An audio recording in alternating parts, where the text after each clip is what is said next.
कौन सा ग्रह किसकी गति सबसे कम है, किसकी गति सबसे ज्यादा है? तो गाड़ी का सबसे बड़ा जो पहिया होगा जिस गाड़ी की, उसकी गति सबसे ज्यादा होगी। तो जिस ग्रह का नाम में सबसे ज्यादा बड़ा अक्षर है तो वो ग्रह सबसे बड़ा। तो सबसे ज्यादा गति किसकी? अपनी अक्ष पर घूमने की। अपने अक्ष पे घूमने की गति को परिभ्रमण कहते हैं। सबसे पहले अपने अक्ष पे घूमने की गति सबसे ज्यादा है बृहस्पति की। 9 घंटे 55 मिनट में ये अपनी दूरी पे पूरा एक चक्कर लगा लेता है। इसके बाद हम आगे बढ़ते जाएंगे।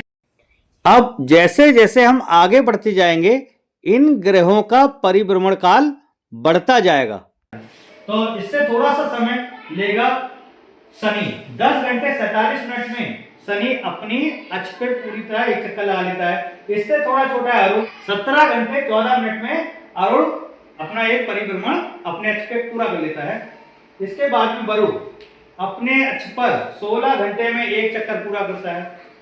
इसको याद करने का फिर से हमने देखा कि जब भी हम लास्ट में पहुंचते हैं, जब लौटते हैं तो कहां जाते हैं? अपनी पृथ्वी पे। तो वरुण से फिर से हम अपनी पृथ्वी पहुंचे। पृथ्वी अपनी दूरी पे घूमने में कितना समय लेती है? 24 घंटे। अब पृथ्वी के बाद फिर से हम मंगल की तरफ बढ़ेंगे। तो मंगल अपनी दूरी पे घूमने में 24 घंटे 37 मिनट का समय लेता है। इसके बाद हम फिर से आएंगे, जब यहां हो गया मंगल के बाद फिर हम आए बुध पे। बुध अपनी दूरी पर चक्कर लगाने में 58.6 दिन का समय लेता है, जबकि सबसे ज्यादा समय शुक्र लेता है जो कि 243 दिन में वो अपनी दूरी पर पूरा एक चक्कर लगाता है।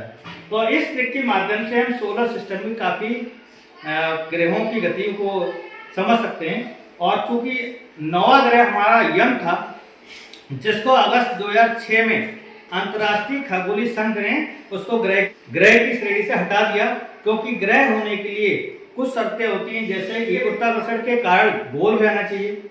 दूसरा, वो किसी भी अन्य ग्रह की कक्षा का अतिक्रमण ना करे, जबकि यह पाया गया था कि कुछ समय के बाद वो वरुण की कक्षा को काट रहा था, इसलिए उसको यम को यानी कि प्लूटो को ग्रह की श्रेणी से हटा दिया गया। तो उम्मीद है आपको सौर मंडल के बारे में इस ट्रिक के माध्यम से समझ में आएगी। धन्यवाद।